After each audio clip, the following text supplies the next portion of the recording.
네, 안녕하세요. 네, 하브리타 가족 여러분. 반갑습니다. 소장 김금선입니다. 오늘은 아마 구체적으로 그러면 한 이야기를 통해서, 탈무드 이야기를 통해서 어떻게 우리 아이의 메타인지를 높일 수 있는지 한 이야기로 한번 접근해 가보도록 하겠습니다. 탈무드 이야기를 제가 한번 일단 읽어보겠습니다. 죄 없는 자만 씨를 뿌려라. 한 남자가 도둑질을 하다가 왕 앞에 잡혀와서 교수형을 선고받았다. 교수대로 끌려가면서 사형 집행인에게 자기는 아주 놀라운 비밀을 알고 있으며 그것을 지닌 채 죽는다면 유감이니 왕에게 가서 말하고 싶다는 뜻을 전했다. 자기가 땅에 석류나무 씨를 심어 놓으면 자기 아버지에게서 배운 비밀스러운 방법을 통해 하룻밤 사이에 그것이 자라나 열매를 맺게 할 수 있다고 사형 집행인에게 말했다.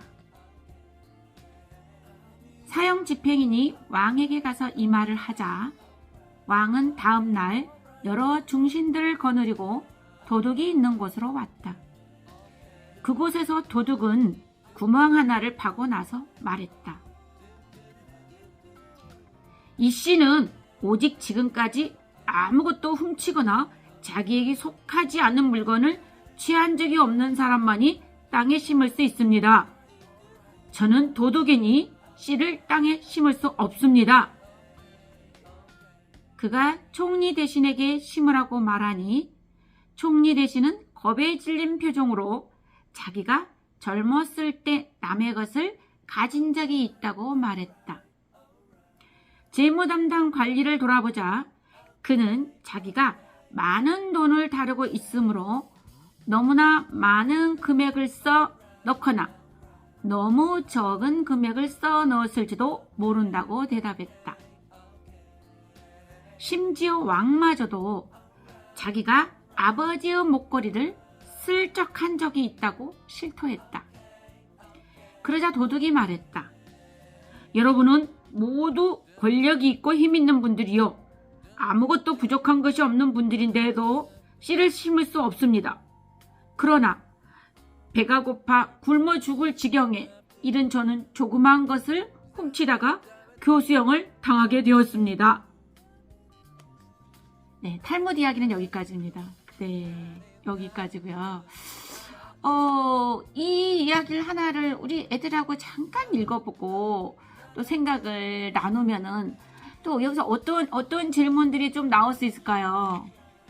아마 핵심적인 키워드는 죄겠죠. 그쵸? 죄일 겁니다. 맨 마지막에 이 도둑이 저는 너무너무 굶주림에 시달리다가 뭐 작은 걸 하나 조그만 걸 훔쳤습니다. 지금 여러분들은 저보다는 더 큰 것들을 훔친 것 같네요. 이렇게 그런 뉘앙스의 느낌이 있죠. 저는 이렇게 작은 것을 훔치다가 이렇게 사형을 당할 수도 있는 상황에 처해 있습니다. 라고 말했단 말이에요. 그러면 왕은 이 도둑이 말한 걸 듣고 무슨 생각을 했을까? 네, 왕도 자기가 아버지 것의 물건을 살짝 슬쩍 한 거에 대해서 실토를 했습니다. 다른 뭐 총리 대신이나 그 다음에 뭐 재무 담당 관리들도 자기 죄를 다 실토를 했습니다. 그래요. 그래서 우리가 이 텍스트를 가지고 어쩌면은 이 죄의 범위가 무엇인지도 좀 고민해 봐야 될 것 같고, 우리 애들한테 또 질문한다면 너는 죄가 뭐라고 생각해? 그러면서 또 뭐랄까요, 이제 이게 죄라는 말 자체가 조금은 뭔가 무거운 감이 없잖아 있어요. 그럼에도 우리가 자잘한 어떤 뭔가 잘못한 일들, 우리 애들은 죄라고 말하기는 참 그렇죠.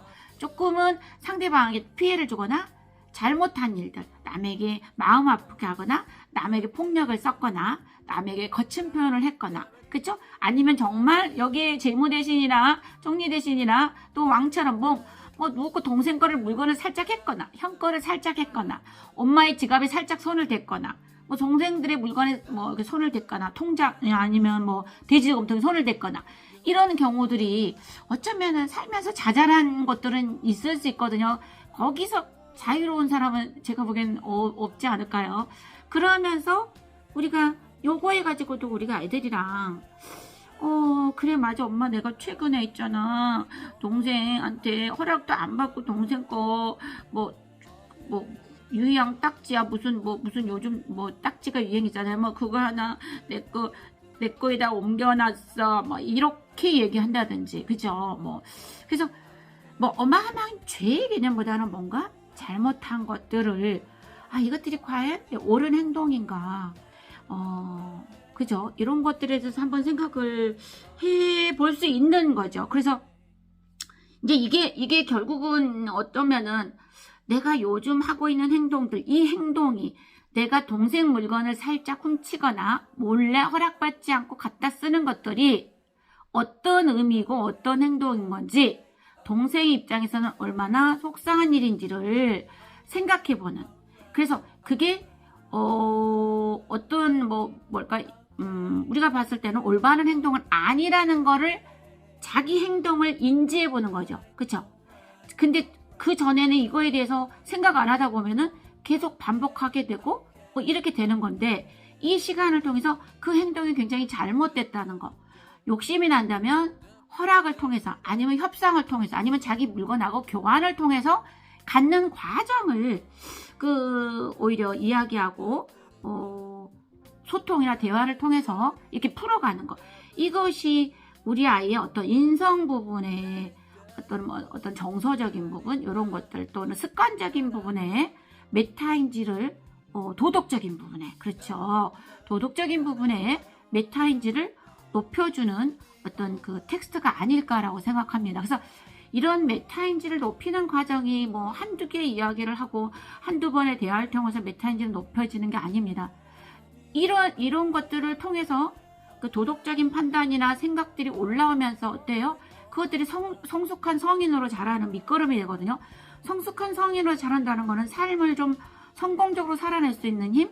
그러니까 다른 그 사회적 갈등이 덜 일어날 수 있는 힘이 될 수도 있겠죠. 인성 부분에서, 인격적인 부분에서, 성품적인 부분에서 조금은 더 완성도를 높여가는 삶을 살 것이라고 저는 생각을 하거든요. 그래서 이 이야기 가지고 제가 학생 하나가 굉장히 장난이 너무 지나친 친구인데 선생님이 이 친구 때문에 계속해서 힘들어하면서 나중에는 선생님도 너무 화가 나니까 조금은 불편한 그 얘기를 학생한테 했고 이 학생도 선생님인데도 불구하고 더 과격하게 불편한 말을 그걸로 응수를 했단 말이에요.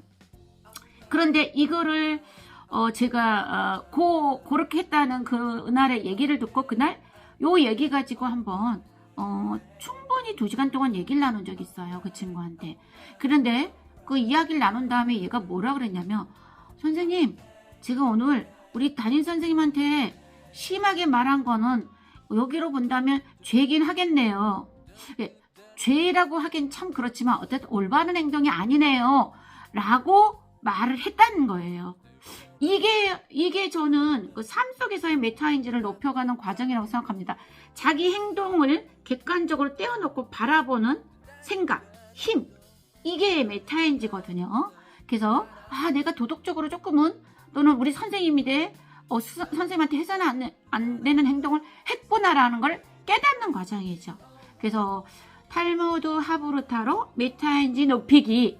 오늘은 첫 번째 이야기로 죄 없는 자만 씨를 뿌려라 라고 이걸로 나눠보았습니다. 또 다음 시간에도 좋은 내용으로 찾아뵙겠습니다. 감사합니다.